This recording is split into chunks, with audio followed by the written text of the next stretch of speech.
안녕하세요. 드라마의 찐시민 남자 리뷰어즈입니다. 역대급 몰입감으로 방송 2회 만에 금토 드라마 탑을 차지해버린 지성 전미도 주연의 중독 스릴러 커넥션. 진짜 찐 반전을 보여준 2회 엔딩은 죽은 박준서가 남긴 50억이란 사망보험금의 수익자가 바로 장재경과 오윤진이란 사실이었죠. 그리고 저는 이 엔딩을 본 후 이런 뇌피셜을 남겼습니다. 죽은 박준서가 장재경, 오윤진에게 상속을 한 이유는 그의 죽음이 살자가 아님을 밝혀줄 유일한 인물이 두 사람이었기 때문이다. 실제로 박준서는 20년 전 저강고에서 벌어진 어떤 사건 이후 장재경을 배신했었습니다. 그리고 그때부터 20년을 쭉 원정수와 함께 한 배를 탔었죠.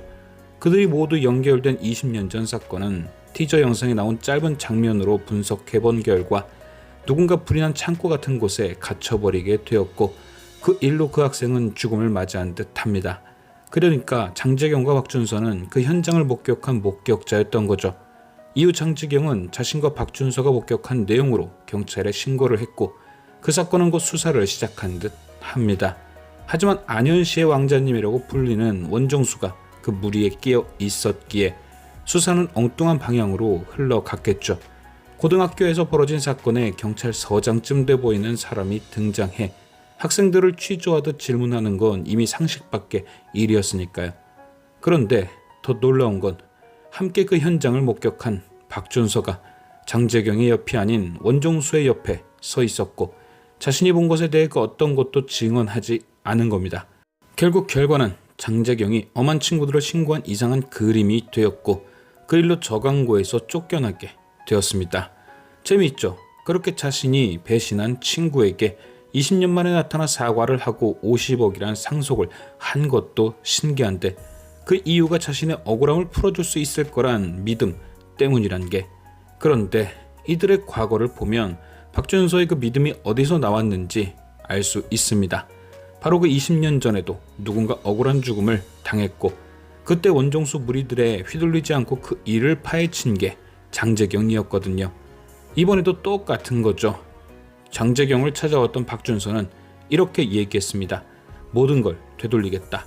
그리고 그 말의 의미는 이렇게 해석될 수 있지 않을까요? 20년 전 자신의 잘못을 인정하고 그때 벌을 받지 않았던 그들에게 다시 벌을 받도록 만들겠다. 그땐 자신의 욕심과 비겁함 때문에 그들이 누군가를 해치고 벌을 받지 않았지만 이번에는 내가 직접 그들에게 희생되어 증거가 되겠다. 그러니 장재경, 이번에는 그들을 놓치지 말고 꼭 벌을 주어라. 20년 전처럼 스스로 원정수 패거리에게 희생당하고 50억에 달하는 사망보험에 가입함으로써 자신이 죽은 사건에 대해 수사를 할 수밖에 없는 상황을 만든 것. 비슷한 이유로 오윤진도 당시 원정수 패거리에게 휘둘리지 않은 유일한 친구이자 아닌 건 아니라고 말하는 극티 성향이었기에 장재경과 같이 이름을 넣은 게 아닐까요?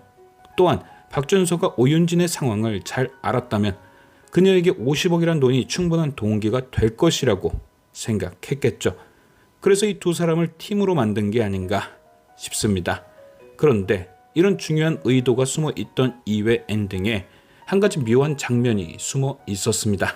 바로 유언장을 읽어 내려간 박태진. 그는 친구들이 모여있던 장례식장에서 박준서의 유언장을 낭독했습니다. 자세히 들어보면 유언장에 쓰여진 내용 그대로를 읽어갔죠. 그런데 딱 한 군데 이상한 점이 있었습니다. 박태진은 장재경, 오윤진 위 사람에게 승계한다 라고 읽었는데 실제 유언장에는 오윤진 옆에 2로 시작하는 이름 같은 것이 하나 더 있죠.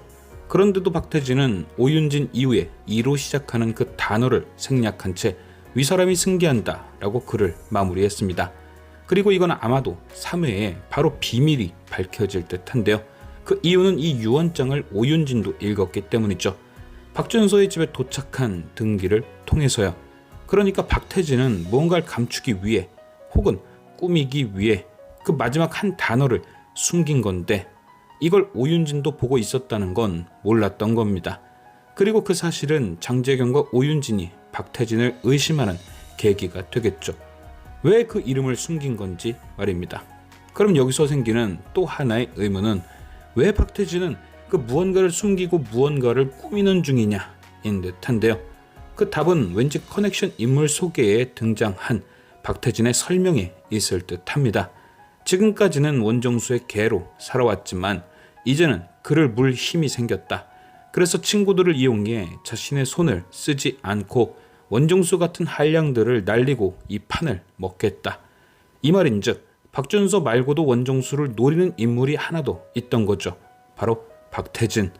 그럼 그는 어떤 방법으로 원정수를 노렸을까요? 저는 왠지 장재경에게 레몬 거래 현장을 문자로 보내는 게 박태진 같습니다. 그럼 그는 왜 그 거래 정보를 장재경에게 넘겼을까? 그 이유는 간단합니다. 제 생각에는 그 레몬을 유통하고 있는 쪽이 원정수 같거든요. 그의 인물 소개를 보면 이런 말이 있습니다.